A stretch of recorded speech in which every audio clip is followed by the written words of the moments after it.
The internet feels different now. It's like it's lost something.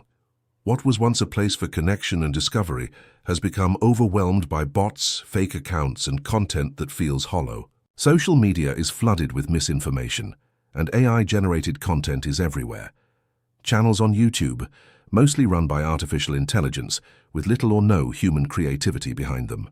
Every day, less of the stuff we see online comes from real people. And that's a problem because this digital world, once a place of endless possibilities, has now turned into something far less engaging, almost empty. But how did we get here? And is it too late to fix it? The internet began as a tool born out of war, not a military conflict, but a technological one. During the Cold War, the United States and the Soviet Union sparked a race to share data through networks. In the early ISO 1960s, the first version of the internet was created to help universities exchange simple messages. It wasn't much, but it grew steadily. By 1983, just 500 computers were connected. 5 years later, that number reached 100,000, and the network expanded across the globe. Then, in the early 1990s, everything changed. The World Wide Web came into play. It was a simple idea. Hypertext documents linked together, browsed using a program called a browser. This opened the door to a new age. By the mid-90s, the internet wasn't just for scientists anymore. It was for everyone. The idea that anyone could share their thoughts with the world was revolutionary. The internet was a democratic space, a place where borders didn't matter. You didn't need a publisher or a platform to speak your mind. The power of information was in the hands of the people. But, as it always does, greed found its way in. Over time, the internet followed the same path that so many technologies before it had. Small companies merged, and big corporations took over. By 2001, the top 10 websites accounted for a third of all page views in the US. That number grew, and by 2010, it had reached 75%. Alongside this, smartphones changed how we interacted with the web. No longer were we browsing the open internet. Instead, we spent more time in apps, closed systems that kept us inside their walls. By 2010, apps made up only 25% of internet traffic. Today, that number is 90%. This shift gave rise to a new ecosystem, one where advertising thrived. Apple's tight control over its platform helped make it one of the world's most valuable companies. After the dot-com crash, only 5 companies, Google, Amazon, Apple, Facebook, and Microsoft, emerged dominant. And today, they shape nearly every aspect of our online experience. Now these companies are racing to develop the next big thing, artificial intelligence. It's everywhere. But as they push forward, the internet has started to feel less like a place for human connection and more like a machine running in the background. The web has become a market, a place where your attention is the product. Views, likes, and shares are all valuable commodities. This has led to a booming market of fake engagement. A few dollars can buy thousands of likes, streams, or views, all thanks to bots that automate the process. It's gotten so bad that companies are spending billions trying to clean up the mess. Facebook alone has deactivated over 27 billion fake accounts. But it's almost impossible to remove all of them. Some people even believe it's too late to fix things.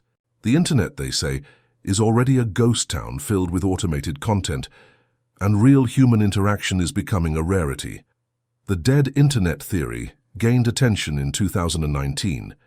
It proposed that the internet had become so dominated by bots and AI-generated content that it was like driving down a highway, but only seeing self-driving cars. The theory felt a little far-fetched at first, but something about it rang true for many. The content online started to feel sterile, recycled, and predictable, and it seemed like the more we used the internet, the less it felt like a space for genuine human expression. Then, in 2022, something shifted. The world met ChatGPT, a new form of artificial intelligence that could understand and generate language like never before. It was a breakthrough, and it put a spotlight on just how far AI had come. So where does that leave us? Is it too late to reclaim the internet we once knew? The world's most powerful tool for connection has been taken over by algorithms and machines, and the question remains, can we bring back what's been lost? Or is the internet now just another machine, spinning out content and consuming our attention without us ever truly being in control? The internet, once a place for free exchange, is becoming something darker. What was once a conspiracy theory is now a likely reality. In 2023, bots accounted for nearly 50% of all internet traffic, and it's only going to get worse. As search engines begin integrating AI like ChatGPT into their systems, the cracks are starting to show. Tech giants are in a race to dominate, and the results have been, at best, flawed. Take Google's AI, Gemini. It told users that rocks contain vitamins, claimed astronauts found cats on the moon, and said backpacks are as safe as parachutes when jumping out of a plane. These mistakes happen because AI is piecing together data in ways that don't always make sense. It grabs information, fills in the blanks, and often gets it wrong. AI-generated content isn't truly original. It's built from the work of human creators, and that's raising alarms. Artists are fighting to protect their work from being exploited as training data for AI.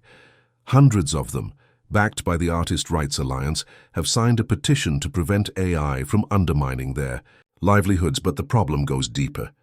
AI doesn't know what's trustworthy. It's drawn to popular content, whether it's a credible source or a meme from a teenager on Reddit. One person even created a fake website to expose how AI bots were scraping millions of pages every day. This isn't just a glitch, it's a huge concern. AI is being fed bad data, and it's only getting worse. As more and more of the internet becomes AI-generated, future models will learn from this flawed information, creating a cycle of increasingly unreliable content. It's not a stretch to say that our relationship with the internet has changed forever. The word robot was first used in a 1920 play, Rossum's Universal Robots. It comes from a Czech word meaning slave. At the time, robots were simple machines, tools to help us produce. But today, the lines are blurred. Our digital world is controlled by algorithms, massive programs that decide what we see, what we read, and what we believe.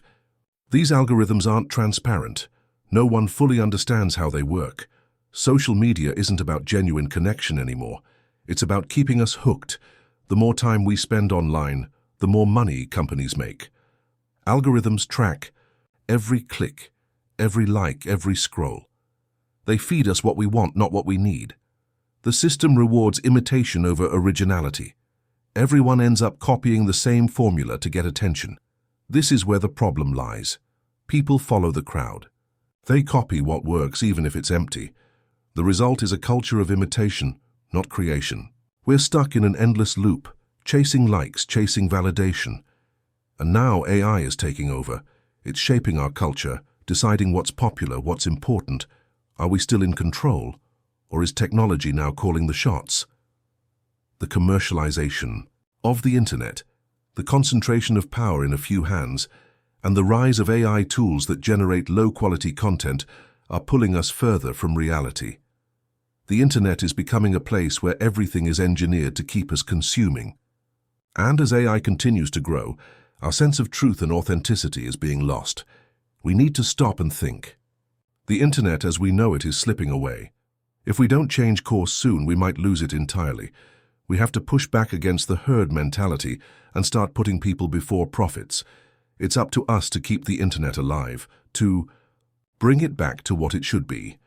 If you care about this and want to support the work we do, check out our updated Patreon page. Join us in creating bigger, better projects. But even if you can't, just watching and sharing is more than enough. Thank you for being here.